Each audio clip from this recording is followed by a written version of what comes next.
I'm very excited. I just finished 5 days of analysis. I've lived many, many decades as an adult, and I've never once done a records request with a government agency. But this year, or rather in 2025, I had to. 3 men, Governor Newsom, the head of the California Department of Public Health, and the outgoing head of the California Department of Public Health, and the incoming head of the California Department of Public Health. Those 3 men got together and made an emergency ruling October 28th of 2024 that basically wiped out a fair and free hemp industry in California. I don't know if anybody else made a records request, but I tried to handle it peacefully. And I'm going to walk you through some what they gave me. Basically, I asked for a records request for all records leading up to this emergency ruling and all records for 6 months after. I did not ask for anything to do with public comments in July of 2025. That was after the fact. I wanted to know what went on, what correspondence they get, who put pressure on the agency, or was it internal pressure on the agency to wipe out our industry? And actually, I'm giving Newsom a pass on this one because it was the 2 people at the California Department of Public Health that went to him and said, we have to sign this, and scared them and scared the public into thinking that we had a problem that we don't have. And why? Because I believe that we made a big wrong turn here in California by giving too much power and authority to the very agency that resisted cannabis as a medicine, that resisted licensing us. This very agency was forced to license us through a proposition that the public passed. And so ever since they've gotten the task, I think they're intent on punishing the industry. And now I'm going to get on with my slide presentation. So basically, I asked them for some records. They gave me 0 records that have anything to do with what I asked, but they did give me some records. And they showed you how much time this agency is willing to waste not answering a question. It's about 90 hours, I think, when we get to the bottom of it. So page 1, I'm going to walk you through the PowerPoint. It's long. Stick with me. I'm not going to go through every slide. It starts out with when you request records from the California government agency, you don't expect them to give you the cat in the hat or a cookbook, but that is the equivalent of what they gave us. Just so you know, that's what happened here. I asked for records. They gave me bullshit. So in this slide, I'm talking about that the CDPH has a history of contempt for the people and specifically this industry.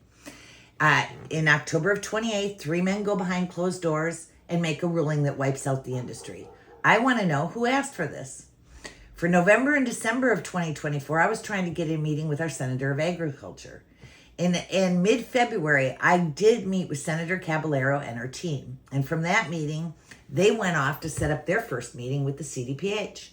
The CDPH ignored the senator, postponed, and ultimately agreed to a meeting in July, 4 months later.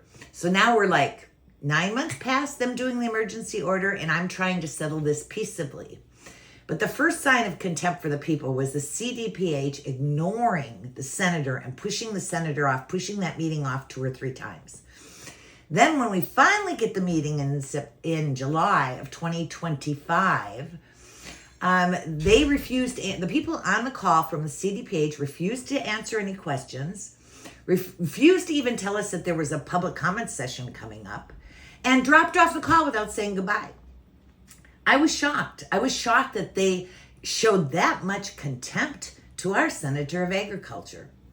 So in my experience, if asking reasonable questions draws great contempt from the subject, it usually means they are guilty of something and hiding it. And in light of the CDPH's contempt, I submitted a records request through their portal. And I specifically asked for all records leading up to the emergency order and all correspondence following the emergency order. My request said up till this date, which was July 18th. Let me show you what they did. So this is just an activity timeline. But everywhere you see a blue arrow, that's where they sent a letter telling me that the records were going to come later. So on August 11th, they said the records will come on August 25th. On August 25th, they sent a letter saying they'll come September 3rd. On September 3rd, they sent a letter saying they'll come September 4th. And on September 4th, they sent some documents. On September 16th, they sent a letter saying that it'll be coming the 17th. And then on the 17th, they sent a letter saying the 19th. And then the 19th, they sent a letter saying the 22nd. And it goes on and on. Look, I don't have to read all this to you. You can see everywhere there's a blue arrow. They sent me a letter saying, oh, records are coming. So somebody, that you see that 0.5? That's a half hour allotted of labor time for every letter they sent me. Some days they were just telling me, oh, it's going to come the next day. And then the next day they'd send me another letter. I'm just saying somebody took a lot of time and energy to not answer me. If you look at the bottom of this, based on what the records they gave me, which they didn't answer. Let's go back through this. Here's slide 3. So I did do this red business where I say verify the period. I did do that, and I added a slide on that. And I looked at the letters, and I added a slide on that. So this would be interesting. 44 pages from a study from June of 2021 in cannabis and cognitive thinking. This would be interesting if we knew who submitted it to the CDPH. But we don't know. It's totally out of scope of the records request. Here's the problem. The CDPH thinks it's a good idea to spend this much time and money not answering the question. When lawmaking bodies do things that ordinary people would get fired for doing, that's the very definition of corruption, isn't it? I looked at how many hours did they approximately spend sending me these documents and came up with 91.5, which at 60 an hour means that they've spent $6,000 of taxpayer money so far not answering my question and filling my inbox with documents that mean nothing and have nothing to say in them. Over here I say on December 8th, on the 9th production of documents, they included things that have actually nothing to do with the question asked. But what's interesting here is that on December 18th, they told me that they're sending more documents. They're sending more documents. And my question is, how long are they going to keep doing this? Because as you see the documents they sent, none of them is answering the question. So I'm afraid I might have fired up a machine that's just going to keep sending me documents and documents just because I asked, even though they're not relevant to what's going on.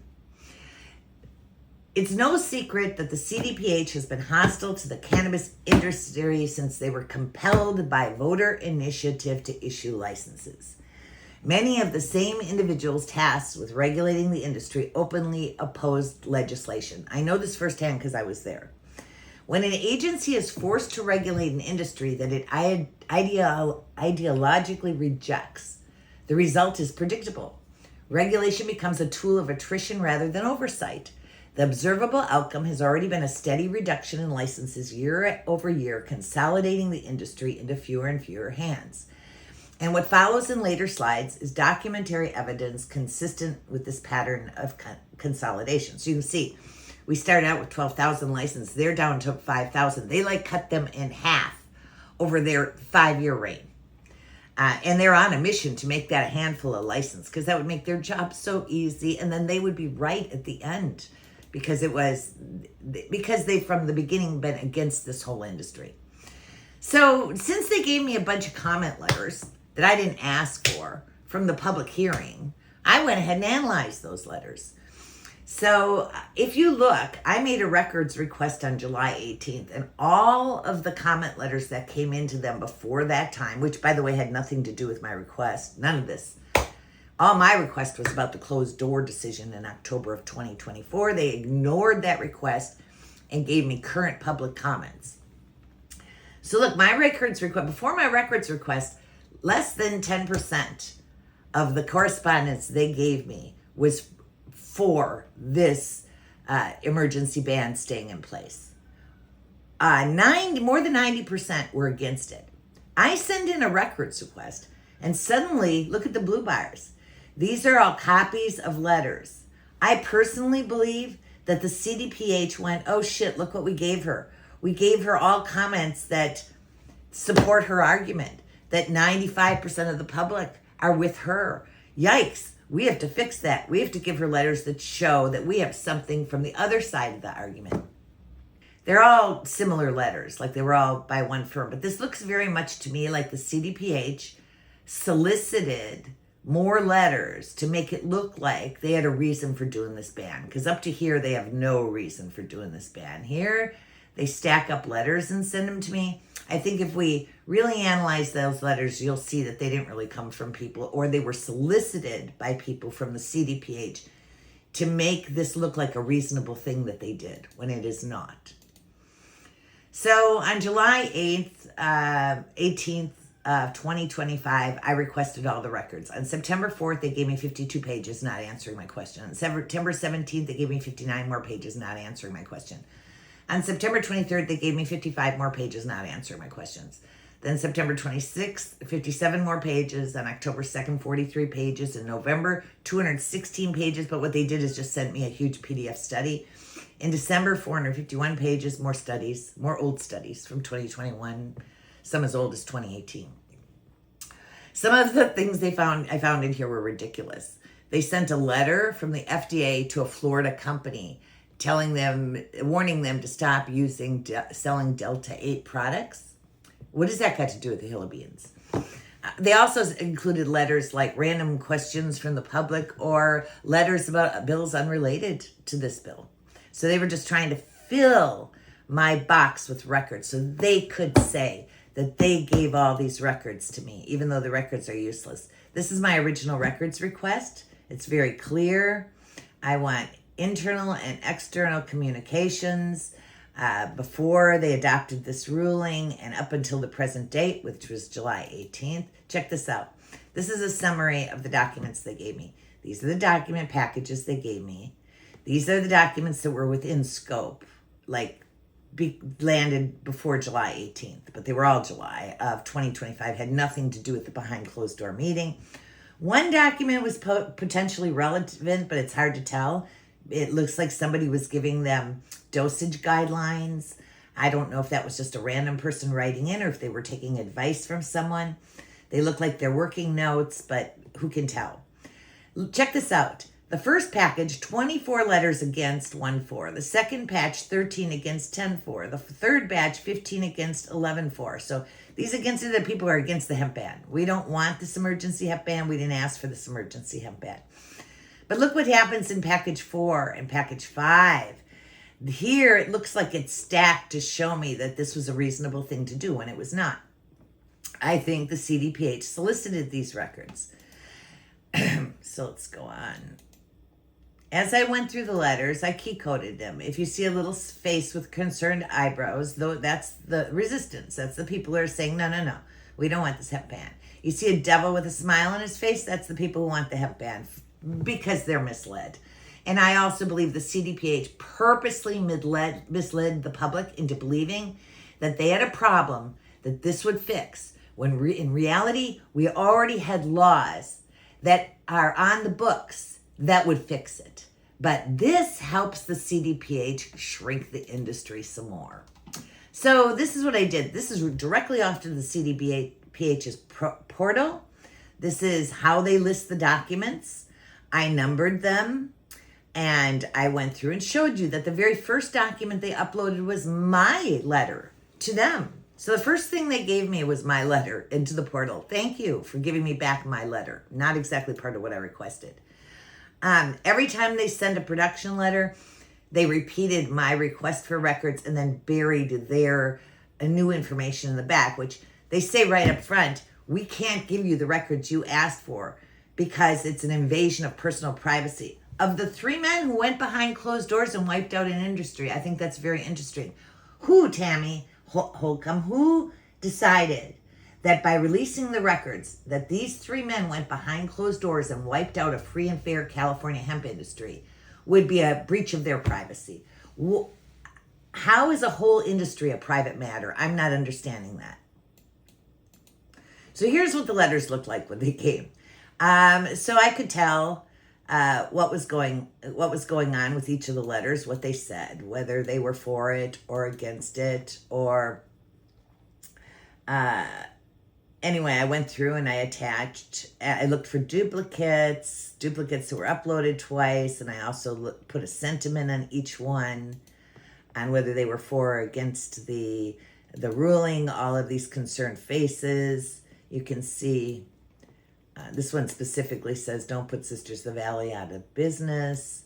So these are the letters I had to go through. Now, understand, I went through every single letter. I had to download it, and I had to print screen it, and I had to put it in here, every single letter. They wanted me to do that. They wanted me to take their hundreds and hundreds of documents. Let's go back to the summary page right here.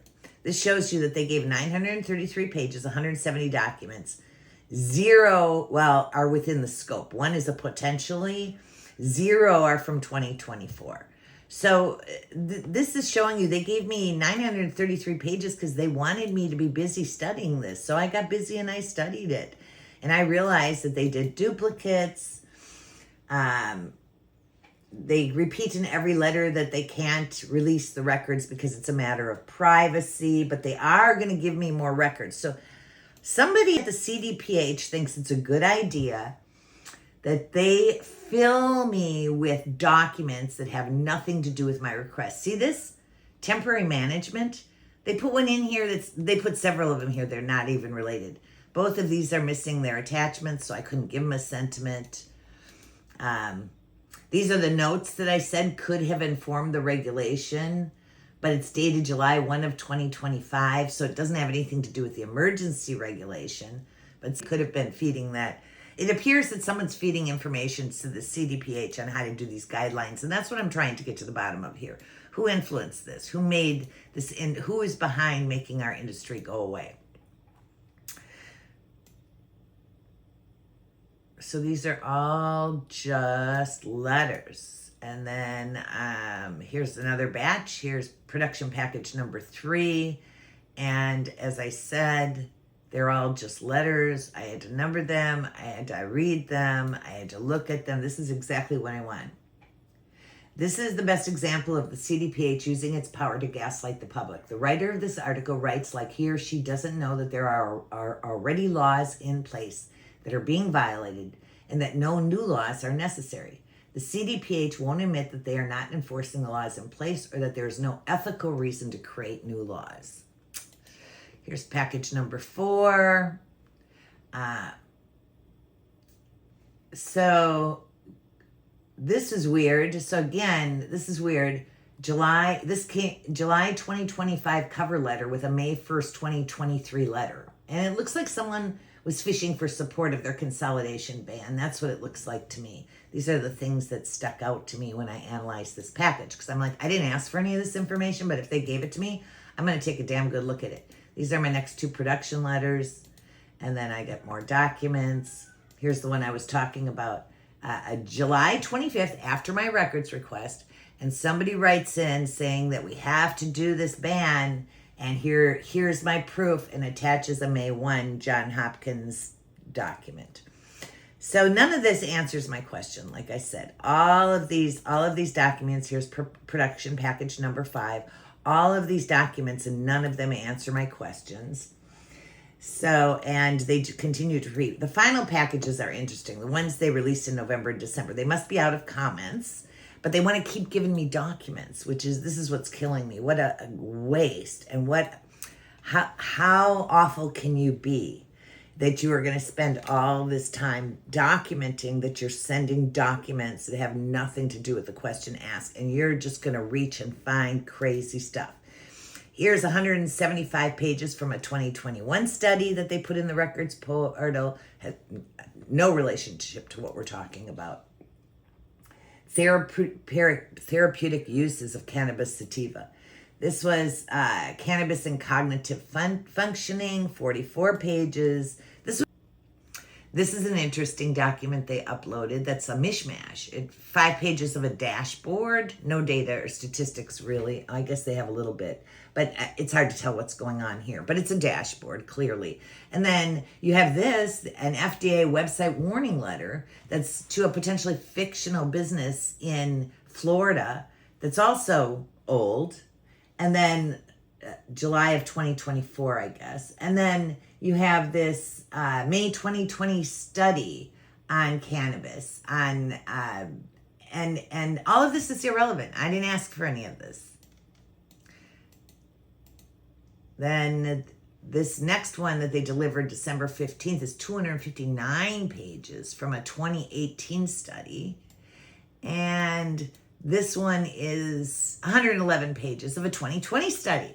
So my question is, how long is the California Department of Public Health going to keep sending me articles and documents and research papers that have nothing to do with the emergency legislation that was enacted? How much money are they going to spend not answering this question? After 6 months, 10 production batches, and more than 900 pages of documents, the California Department of Public Health has produced 0 records responsive to the core question of this request. Who requested, directed, or influenced the October 28, 2024 emergency hemp regulation, and through what communications? What this means, the absence of responsive records can only indicate one of 3 possibilities. The decision was made without documentation. That's it. That's probably exactly what happened. Responsive records exist but were withheld. Probably not. Probably they didn't write down a damn thing. They just went into a room and made this meeting. 3, the records retention and disclosure process has failed. None of these outcomes is acceptable in a democratic regulatory system. Taxpayer resources were expended to delay, redact, duplicate, mislabel, and upload non-responsive materials while the specific records requested were never produced. This is not transparent and see it as obstruction by volume. The California Department of Public Health must now be required to certify whether responsive records exist, identify any exemptions being claimed, and explain why no documents relating to the origin of the emergency order were produced. If no such records exist, the public deserves to know how a regulation that eliminated an entire industry was enacted without documentation justification. Transparency delayed is transparency denied. And that's exactly what they're doing here. Thank you for listening. It's been a very exciting walk through the CDPH and their corrupt habits and how they waste taxpayer money. Thank you for joining me.